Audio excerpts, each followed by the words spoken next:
সাম্প্রতিক সময়ে আমাদের দেশে প্রচুর জাল টাকা ছড়িয়ে পড়েছে, যা একটি উদ্বেগের খবর। এই জাল নোট নিয়ে বাংলাদেশ ব্যাংকও একটি বিশেষ সতর্ক নির্দেশনা জারি করেছে। আপনার ব্যবসা প্রতিষ্ঠান, ব্যাংক, বিমা বা যে কোনো ধরনের আর্থিক প্রতিষ্ঠান যেখানে প্রচুর নগদ টাকা লেনদেন করতে হয়, সেই সমস্ত প্রতিষ্ঠানে এই ধরনের একটি মেশিন থাকা খুবই জরুরি।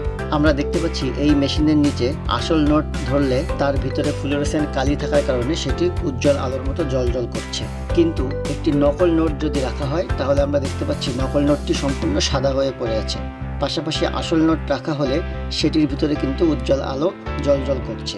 এখন যদি আমরা এক বান্ডিল টাকা একসাথে চেক করতে চাই, বিশেষ করে ব্যাংক বা যে ধরনের বড় বড় প্রতিষ্ঠান যেখানে বান্ডিল টাকা, প্রচুর টাকা আমাদের নগদ লেনদেন করতে হয়, আমরা সেখানেও এই মেশিন দিয়ে খুবই অল্প সময়ের মধ্যে 5-10 সেকেন্ডের মধ্যে এক বান্ডিল টাকা চেক করতে পারবো। জাল নোট সহকারে এই বান্ডিলটি আমরা যখন মেশিনের মধ্যে দিচ্ছি তখন দেখতে পাচ্ছি একটি সাদা দাগের মতো হয়ে আছে। এটি হচ্ছে আমাদের সেই জাল নোট। ঠিক এভাবেই আমরা 5-7 সেকেন্ডের মধ্যেই এই মেশিন দিয়ে যে কোনো জাল নোট শনাক্তকরণ করতে পারবো। মেশিনটি বাংলাদেশে তৈরি হয় খুবই অল্প দামে আমাদের কাছ থেকে নিতে পারবেন। যারা মেশিনটি নিতে চান তারা আমাদের পোস্টে এবং ভিডিওতে দেওয়া নাম্বারে কল করুন। ধন্যবাদ।